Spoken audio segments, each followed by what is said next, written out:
Ball's in your court. You either don't want me to open, and that's why you're making these horrible regulations that no other business has to comply with, or you're really truly looking to work with a valued business member of the Imperial Beach. Hey, a lot of companies waste an enormous amount of money on marketing.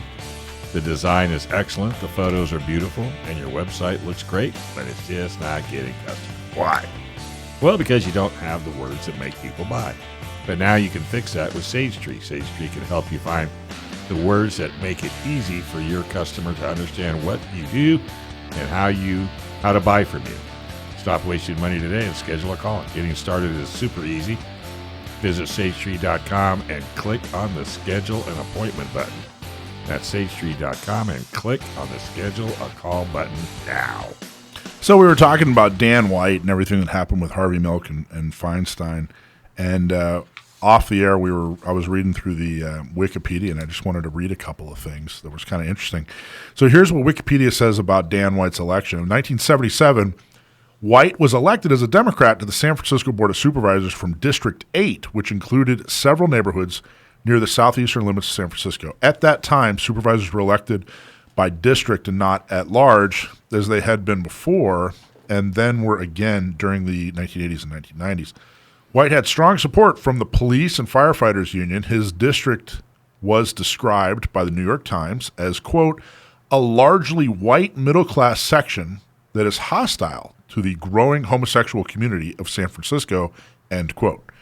The New York Times stated that as a supervisor, White saw himself as the board's, quote, defender of the home, the family, and religious life against homosexuals, pot smokers, and cynics.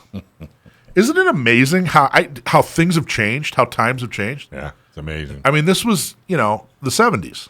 This was the late 70s. It's almost the 80s.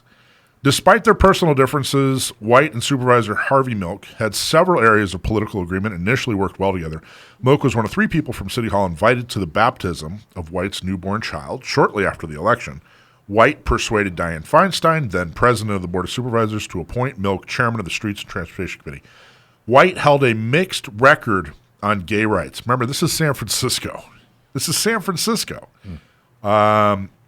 White opposed the Briggs Initiative, which sought to ban gays and lesbians from working in California's public schools, yet voting against an ordinance prohibiting discrimination against gays in housing and employment in the city of San Francisco. Wow.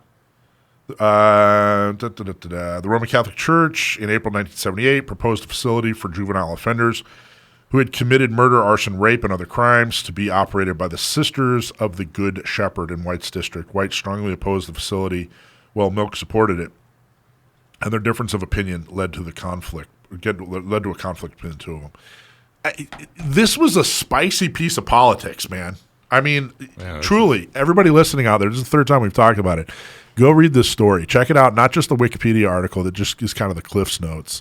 But check out a lot was written. And really, one of the, I do this seminar on how to be a Second Amendment activist. And there are books and movies that I recommend people watch. And one of the movies I recommend people watch is Milk with Sean Penn about Harvey Milk, because it really illustrates how they used economics to get things done. The gay community in San Francisco, this would have been in the 70s. The whole reason for that rainbow flag was to mark the bars where where the gay community would go and spend money. So if you'd have 2 bars side by side. One had a rainbow flag, one didn't. The rainbow flag made all the money, and the one without the rainbow flag didn't make any money at all. So you had these bars and shops and coffee shops or whatever. They'd start hanging the flag because they just wanted to, be in the black. They weren't making money anymore. It's a really good. Wherever you stand on LGBT issues, wherever you stand on Harvey Milk, wherever you stand on San Francisco, watch this movie. Not because of that, but because of how they used economics so successfully to be good activists. Okay, speaking of zoning, which was a big part of that story. So you heard there was a moratorium in Imperial Beach, which I don't really think was reported correctly. The only reason there was a moratorium, they basically said, hey, look, Stephanie, who's fantastic, wants to open up a gun shop. Now, she was an FFL in Imperial Beach for years.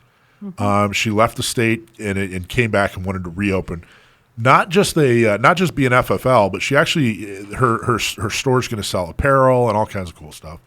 And she's also going to have an FFL. She's also going to have firearms available. So she's opening up like a retail shop. She's not just working out of her home. Figured it'd be a slam dunk. She'd already been working there. She's been there for years. Qualified. But the council, the makeup of the council has changed significantly. And they basically said, wait a minute, we want to check this out first. So they said, okay, we want to make sure that we structure these regulations in a way that's responsible. So we'll do that, and then we'll vote on it. Unfortunately, our next city council meeting isn't for 40 days. So everybody reported that there was this big moratorium on gun shops for 40 days. It's not exactly what happened. That certainly sells more papers and gets more clicks. But it's not like they said, we're going to have a moratorium on gun shops for 40 days. And look at this. Yeah. Now, I don't my opinion is there's really no need for city level regulations on gun shops. I could see that maybe that, even gun ranges, there are some issues with disposal of lead, that sort of thing, but all that's covered at the county and state and federal level, basically. So I really don't agree that the city should have had regulations, but I was, willing to accept, okay, pump the brakes, check it out, be comfortable. Actually reached out to the city council. A couple of the city council members reached out to me. Stephanie did a fantastic job of working with the city council. So a very nicely crafted letter went to the city council explaining in a very professional manner that, hey, this is why I can't comply, why I'm unable, why no sane business owner would comply with this. Ball's in your court. You either don't want me to open, and that's why you're making these horrible regulations that no other business has to comply with, or you're really truly looking to work with a valued business member of the Imperial Beach. To their credit, they got rid of everything. And Stephanie is able to open her shop. And she was elated. We had people show up. Thank you so much. Of course, Gail was there, the executive director of San Diego County Gun Owners. Dave Reed, who's I just think is the best guy in the whole world. And a few other folks showed up and supported Stephanie. She got what she needed. She's going to open up her shop, and that is a huge success story. See, that's happy. Yeah, it's a positive. Isn't that great? So it's called what? Schwartz's Guns? No, it's called the Outdoor Woman.